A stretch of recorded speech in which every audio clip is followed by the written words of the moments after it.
रोज़ा फ़र्ज़ क्यों किया गया?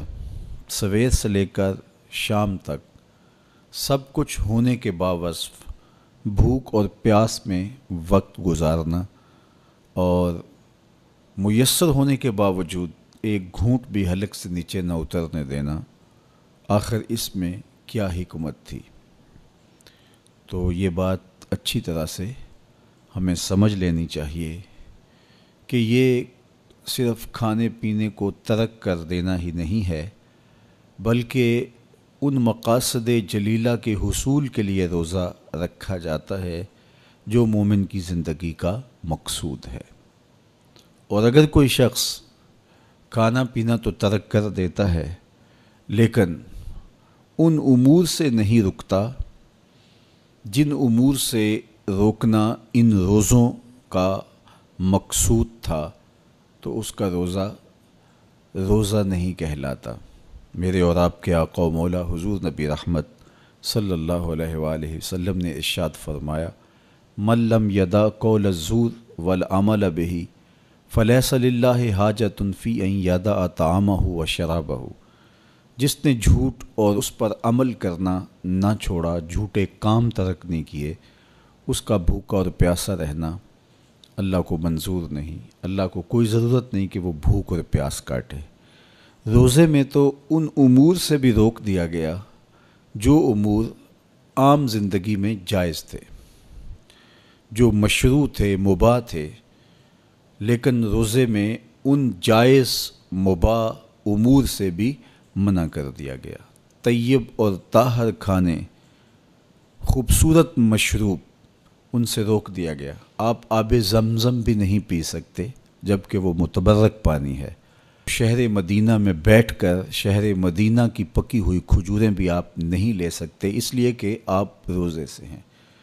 तो रोज़े में आपको मुतबर्रक चीज़ें खाने से भी रोक दिया गया, मुतबर्रक मशरूब पीने से भी मना कर दिया गया।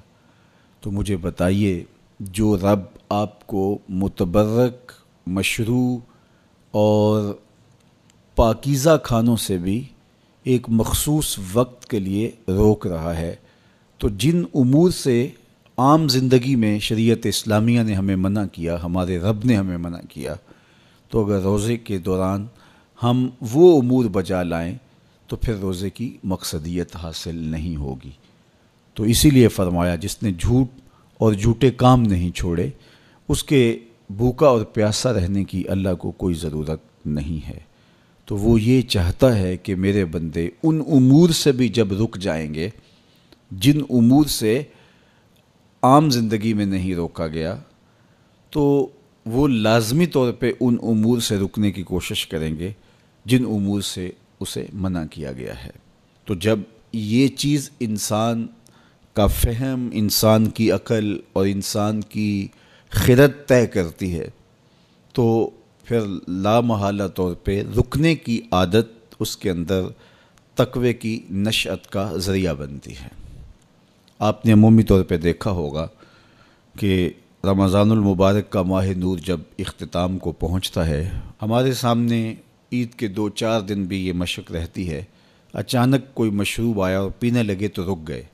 वो कहीं हमारा रोज़ा तो नहीं, लेकिन फिर ख्याल आता नहीं हम रोज़े तो नहीं हैं, आज तो ईद का दिन है, तो हम पी लेते हैं। चूँकि पूरा महीना दिन भर हम मशरूबात से रुके रहे और आज भी दिन के उजाले में हमें पानी दिया गया तो एकदम हमें झिझक पैदा हुई, लेकिन फिर हमें याद आया कि अब रोज़े बीत गए हैं और मैं रोज़े से नहीं हूँ। तो जो चीज़ जायज़ और मशरू थी, एक वक्त के लिए उस चीज़ से भी हम रुके तो हमारी तबीयत के अंदर ये मलका पैदा हो गया कि हम उससे रुकने का मिजाज पैदा कर लेते हैं। तो अगर हम उन उमूर से रुक जाते हैं जिनको शरीयत इस्लामिया ने मना किया हुआ है, तो फिर दोबारा जब उसको करने लगते हैं तो फिर हमारा हाथ भी रुकेगा और फिर हम मुस्तकिल अपने हाथ को रोक सकते हैं कि हाँ मियाँ, ये रोज़े में भी चीज़ें मना थी और रोज़े के बाद भी ये चीज़ें हमारे ऊपर मना हैं। तो एक मलिका पैदा हो जाएगा उन उमूर मनहियात से रुकने का, उनसे बाज रहने का। तो गोया یہی تقوی ہے کہ جو اللہ جل شانہ نے ہمارے اوپر حرام کیا ہے اس سے ہم رک جائیں، جس کام کے کرنے کا حکم دیا ہے اس کام کو ہم بجا لائیں۔